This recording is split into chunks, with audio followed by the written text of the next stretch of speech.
Man utai sapane wong iku taroka ninggal sapa man adunya ing dunya. Barang siapa yang meninggalkan dunia, kemarin kita sudah membahas tinggalnya dunia ini bukan dalam arti kata meninggal mati nggih Bu.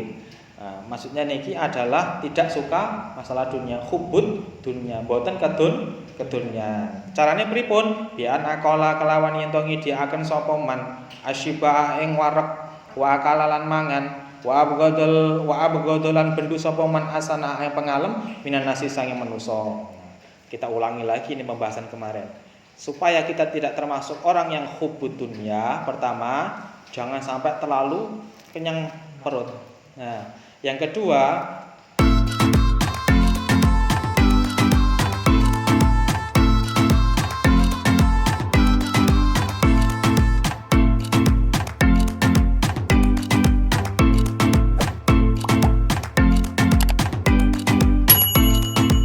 Assalamualaikum warahmatullahi wabarakatuh.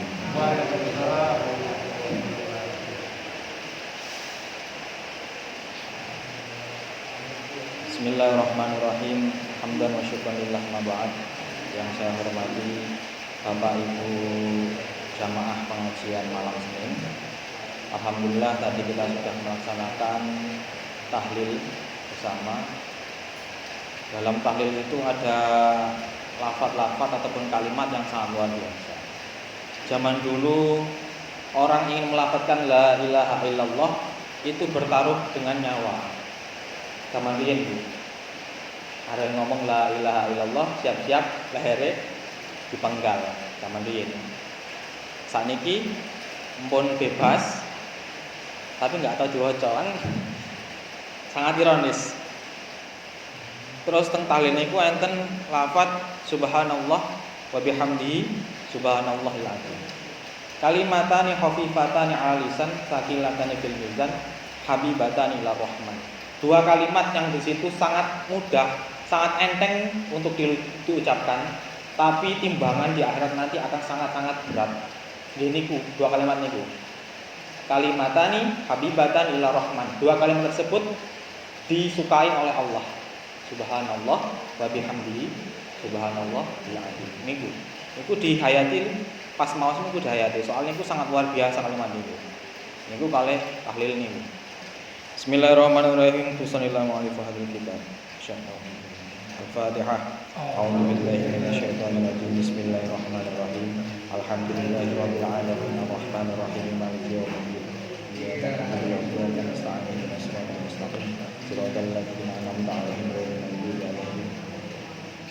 Bismillahirrahmanirrahim. Wal maqalatu tema maqalah satu kang kaping 3.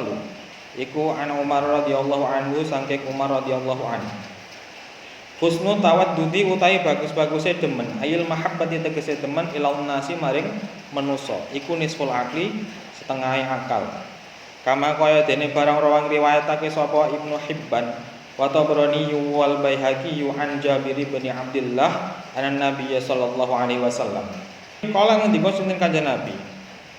Mudaratun nasi utawi ngalusi manusa iku sedekahun sedekah. Niki makalah yang nomor 3. Ini lanjutan kemarin adalah makalah yang nomor 2. Sebuah nasihat disampaikan oleh Abu Bakar. Pada kesempatan ini nasihat dari Umar. Nasihatnya ngeten. Husnul tawadudi ilan nasi nisful akil. Kita itu mencintai sesama orang, berbuat baik kepada sesama tetangga, itu nisful akli, setengah dari kecerdasan akal kita. Kenapa bisa seperti itu Bapak Ibu? Orang itu kalau nggak cerdas, untuk mengatur emosi aja nggak bisa. Sidik-sidik mesti ngamuk, nggih mboten. Sidik-sidik emosi. Oleh sebab itu, fungsi dari kecerdasan itu untuk mengatur emosional.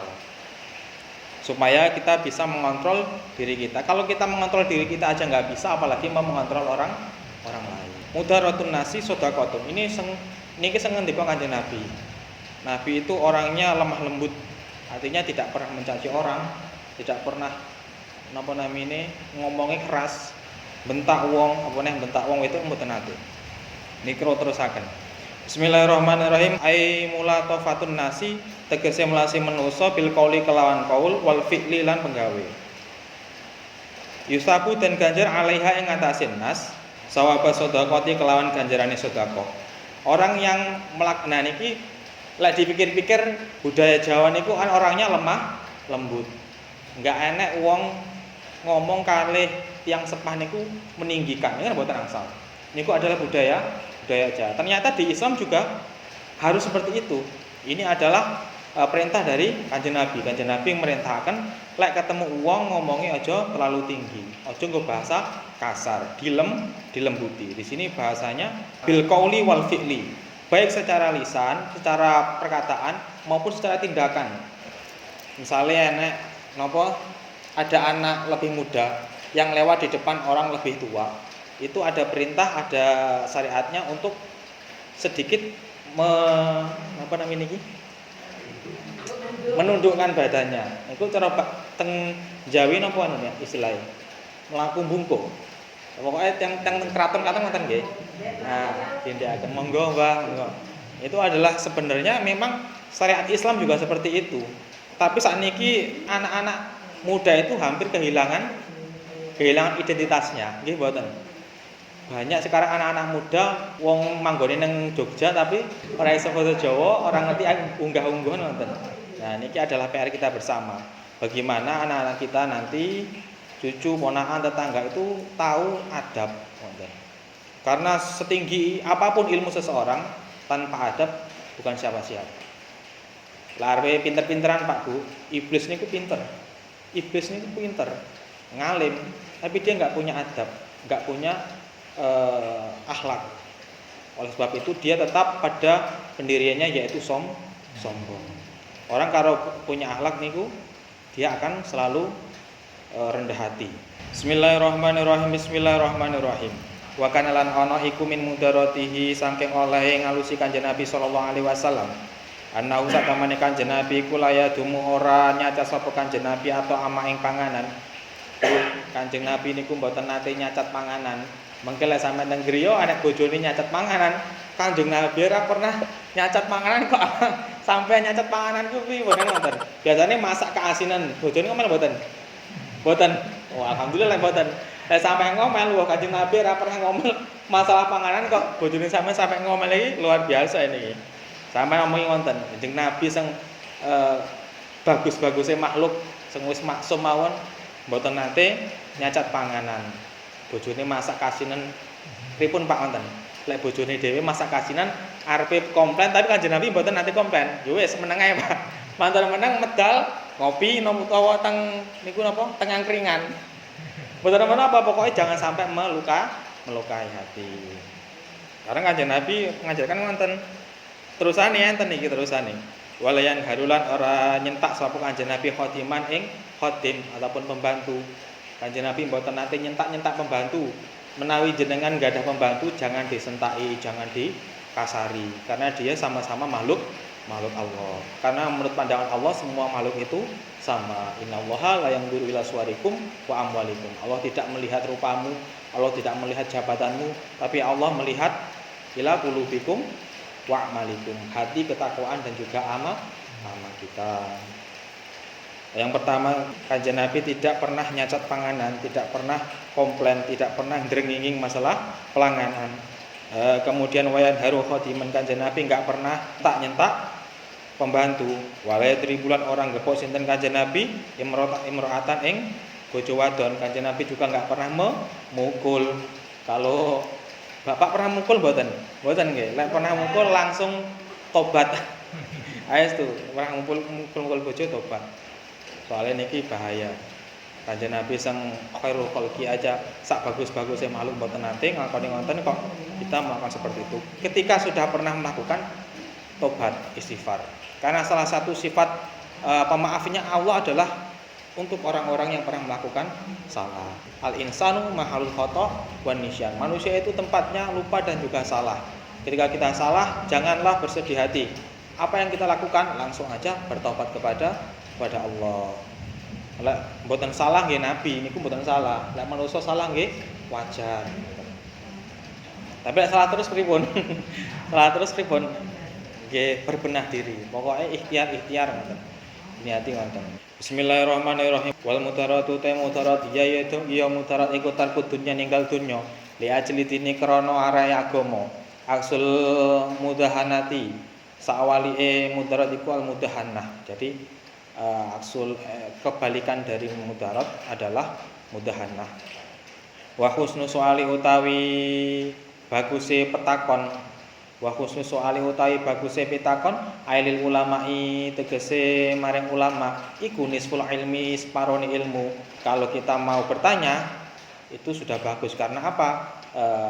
Husnu soali nisful ilmi. Bertanya masalah agama kepada ulama itu adalah separuh dari ilmu. Li'anal ilma krana satamene ilmu iku yang suluh hasil apa ilmu bihi kelawan husnul soal. Kalau kita tidak tahu bertanya. Sebab kita bertanya maka kita akan tahu. Kan wonten nggih. Kalau sudah tidak tahu, enggak mau tanya, wah niki pripun? Harusnya kalau kita tidak tahu, kita bertanya. Karena kata Sayyidina Umar, separuh dari ilmu adalah bagusnya pertanyaan kepada ulama. Bismillahirrahmanirrahim. Wa husnu tadbiri utawi baguse mengelola ai izra'il umuri tegese nglakokaken pira-pira perkara alal ilmil awaqibi ing atase ngerti pira-pira pungkasan iku nisful ma'isati separone penguripan. Nah, ini adalah fungsi dari ketika kita sudah menikah. Bagusnya mengelola baik dalam mencari uang ataupun ketika sudah mempunyai uang itu adalah setengah dari kehidupan itu sendiri. Artinya pripun? Misalnya bapaknya bekerja ataupun mencari uang, di situ tidak halal. Tugasnya sang istri adalah mengingatkan. Sebaliknya seperti itu. Ketika sang suami sudah punya uang yang halal dikasih kepada istri dan istri adalah mengelola supaya uang itu tertasarufkan ataupun terbelanjakan dengan benar dan juga baik. Bismillahirrahmanirrahim. Wahia utawi maisah. Wahia utawi maisah iku maksabul insani kerjaane manusa alladzi ya'isu kang urip sapa insan bisa babi kelawan kerja. Wal maqalatu utawi maqalah ar-rabi'atu kang kaping 4. An Utsman saking Utsman radhiyallahu anhu. Man utai sapane wong iku taroka ninggal sapa man adunya ing dunya. Barang siapa yang meninggalkan dunia, kemarin kita sudah membahas tinggalnya dunia ini bukan dalam arti kata meninggal mati nggih Bu.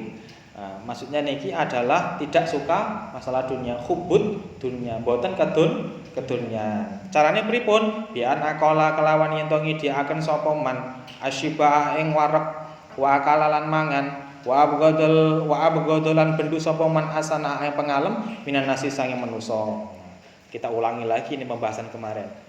Supaya kita tidak termasuk orang yang hubud dunia, pertama jangan sampai terlalu kenyang perut. Nah, yang kedua makannya juga jangan terlalu banyak. Tapi lek mboten saged pripun dikurangi mawon. Soalnya makan itu tergantung genetik biasanya. Lek bapak ibu atau keluarga niku kuat mangan, walaupun kelihatannya orang itu sehari sudah makan 5 kali lek dereng warak ya biasanya makan terus Bu, ngoten. Tapi sudah dilatih insyaallah bisa. Wa abghada asana minan nas. Nah, ini yang terakhir adalah bagaimana kita menyikapi pujian manusia. Jangan sampai kita senang atas pujian manusia karena ketika kita senang kita sudah termasuk dalam orang-orang yang hubudunnya. Nauzubillahi min dzalik. Kita pasti akan merasakan pujian manusia. Pasti itu. Enggak bisa dipungkiri. Mbuh dipuji anake, mbuh dipuji tanggane, utawa dipuji rencangnya ini pasti. Tapi kita sebagai makhluk jangan sampai takabur, jangan sampai tinggi hati. Ini sangat bahaya. Karena ketika kita tinggi hati, di situ ada makayuti syaitan ataupun rekod doyone setan ngono iki. Dibisik-bisiki, wah awakmu saiki dadi wong apik, dipandang wong apik. Kita ini tidak ada orang baik, adanya adalah orang yang sedang ditutupi aibnya. Ketika kita dibuka aib, insyaallah siapapun di dunia ini punya masa lalu yang buruk, punya dosa. Jadi jangan sombong dan jangan merasa baik. Bismillahirrahmanirrahim. Bismillahirrahmanirrahim. Wong lek gelem ninggal dosa ahabba mongko demen hu ing man sapa Allahu Allah man taraka dunya ahabbahu Allah taala. Barang siapa yang meninggalkan dunia, tidak cinta dunia, ora kedonyan, maka orang tersebut akan dicintai Allah. Kenapa Kang? Li annahu kron sak temene man iku tarokan ing dal sapa man ariya ing riya wa tafakhuralan gumedhe, karena dia meninggalkan satu riya. Yang kedua adalah sombong. Yang sombong terus merasa bagus itu sangat-sangat dibenci Allah, karena sifat sombong takabur itu hanya milik Tuhan ya, hanya milik Tuhan, makhluk tidak boleh. Kita niku teng kitab Sajaratul Ma'arif niku enten sifat-sifat Allah yang boleh dimiliki manusia, sifat-sifat yang hanya dimiliki oleh Tuhan. Salah satunya sifat yang hanya dimiliki oleh Tuhan dan wajib hanya dimiliki Tuhan, yaitu sifat-sifat takabur, sifat gede niku hanya milik Allah. Manusia tidak boleh sama sekali. Wa man utasapane wong kutarokan ing sapa man ad-dunuba ing dosa, ahaba mongko demen hu ing man sapa malaikatu malaikat. Bu, lek ninggal dosa, ninggal perkara Allah niku seneng sinten? Malaikat. Kenapa Kang kok seneng? Niki lucu alasane. Li annahu krana sak temene man iku la yut'ibu ora ngowahake, ora ngeselake sapa man al katabata ing malaikat tukang nyatet. Allah diyaktubuna kang padha nulis sapa malaikat mau asayyata ing Allah. Lek kita meninggalkan maksiat, meninggalkan dosa, itu malaikat seneng. Karena apa? Biasanya nglakoni dosa niku kan nyatet terus. Ketika kita melakukan kebaikan, maka malaikat sing tukang nyatet niki mau, wah leren sik lah. Malaikat iso kesel Bu saya itu. Malaikat iki iso kesel, malaikat iku iso protes, saged. Lek riyen pas isih cilik-cilik diwarai teng TPA niku malaikat niku tidak punya syahwat. Malaikat itu hanya patuh kepada Allah. Ketika sudah naik lagi ngajinya, malaikat itu bisa protes. Malaikat itu punya sifat kesel barang. Ketika Allah mendeklarasikan akan mengangkat manusia sebagai Tuhan, sebagai khalifah di bumi. Niku kan Allah ngendikan ini ja'ilum fil ardi khalifah. Ngendikane para malaikat pripun qalu ataj'alu fiha may yufsidu fiha wa yasfiku dima wa nahnu nusabbihu bihamdika wa nuqaddisu lak. Ya Allah, masa panjenengan niku bakal ngangkat manusa-manusa iki sing gawe rusuh teng dunya, bakal akan ada pertumpahan. Lek diningali-ningali isih mending malaikat soalnya kenapa? Malaikat itu wa nahnu nusabbihu bihamdika wa nuqaddisu lak. Malaikat tukang nyuci akan Gusti Allah, selalu memuja Allah, selalu apalagi pokoknya bertasbih kepada Allah. Ini kan lebih baik daripada manusia. Tapi Gusti Allah nggih mboten bela manusa. Soalnya Gusti Allah nggih semerep lek gawinane manusia tukang ngapusi, tukang anu ngoten. Lah ngendikane Gusti Allah apa? Inni a'lamu ma la ta'lamun. Aku itu lebih tahu apa yang kamu tidak tahu. Lek dibalikkan sing ndek wingi wa kullu ma waqa'a fi dunya bi qadaillah. Sesuatu yang jatuh di dunia ini semuanya sudah atas kehendak Allah. Isu-isu momen masalah dunia termasuk apa ini? Termasuk marah kepada Allah, karena itu sudah ketetapan Allah. Menyikapinya apa? Dijalani aja ketika ada masalah, tapi ketika mau bercurhat jangan curhat kepada manusia. Curhatnya kepada siapa? Kepada Allah. Kapan? Malam hari. Malam hari ini sampean curhat kepada Allah, nangis kepada Allah, itu akan sangat luar biasa, sangat bagus sekali. Malaikat Jibril niku memberikan kabar kepada Nabi Muhammad. Ngenten kabare. Seorang umatmu, ya, salah satu dari umatmu atau umatmu yang membacakan sholawat kepadamu sekali aja, itu akan ditulis oleh Allah, dilipat gandakan menjadi 10. Dan akan menghilangkan satu sholawat itu akan menghilangkan 10 masalah juga. Sallallahu ala Muhammad diwaca sekali, pahalanya dilipat gandakan 10 kali dan menghilangkan 10 kesusahan. Dan Allah juga akan mengangkat derajat orang yang membaca selawat tadi 10 tingkatan. Wah, ini sangat luar biasa. Sallallahu ala Muhammad, sallallahu ala Muhammad, sallallahu ala Muhammad. Cuman itu aja. Lek misale ada pondok sing rada-rada dukun, iki sakmene iki diwaca ping 313, dadine iso ngene. Niku memang bener. Saya itu. Misalnya selawat nariyah iki diwaca 414 utawa 313. Niki saged damel benteng dari hal-hal yang jelek-jelek ngoten niku. Rencana kula niku enten sing peka. Soalnya waktu di pondok dia suka mengamalkan sholawat nariyah. Ketika masuk yang buat sesuatu yang negatif, bohong mah kosong, utawa tempat-tempat maksiat, niku dia langsung mumet Bu. Mboten kuat. Lah sampean pengen ngamalin guys, silakan. Niku sholawat mawon. Sholawat mawon itu kalau secara umum sehari itu 1000. Niku paling basic niku. Sehari 1000. Setiap habis sholat niku dicicil. Nah, niku faedah pertama untuk melancarkan rezeki. Niku yang paling umum mawon. Karena apa? Di dalam sholawat itu dia akan menghilangkan masalah-masalah yang kita hadapi. Insyaallah niku. Lek subuh pengen awake kuat, tibil kulub sing biasane diwaos pas niku pas mujahadan nggih. Sadurunge niku tibil kulub niku diwaos. Niku teng pondok setiap sambil subuh diwaos niku. Niku tibil kulub sampean waos terus napa namine sholawat biasa lek mboten saged apal langsung dawa-dawa ya sallallahu ala Muhammad ngoten mawon. Lek pengen rada dawa neh nariyah, munjiat niku kata manfaat. Pokok intinya sehari semalam jangan sampai lepas 1000 kali. Karena ngendikane Kanjeng Nabi, sapa wong sing paling akeh selawat maring aku sok ben hari kiamat itu akan mendapatkan syafaat Nabi. Niku. Itu salah satu ulun dhewe iki maos teng kitab Mukhtar Hadis niku. Ya Allah, alangkah dahsyatnya selawat ini. Sekali selawat akan mengangkat derajat orang tersebut dan akan melipatkan menjadi 10 dan 10 kesukaran. Masalah iki akan dihilangkan oleh Allah. Dengan izin ya yakin. Nggih, yakin mboten? Yakin.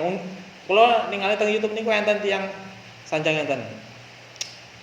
Kok orang masuk surganya dengan lafaz la ilaha illallah? Emangnya surga itu apa? Wong iki piye ta?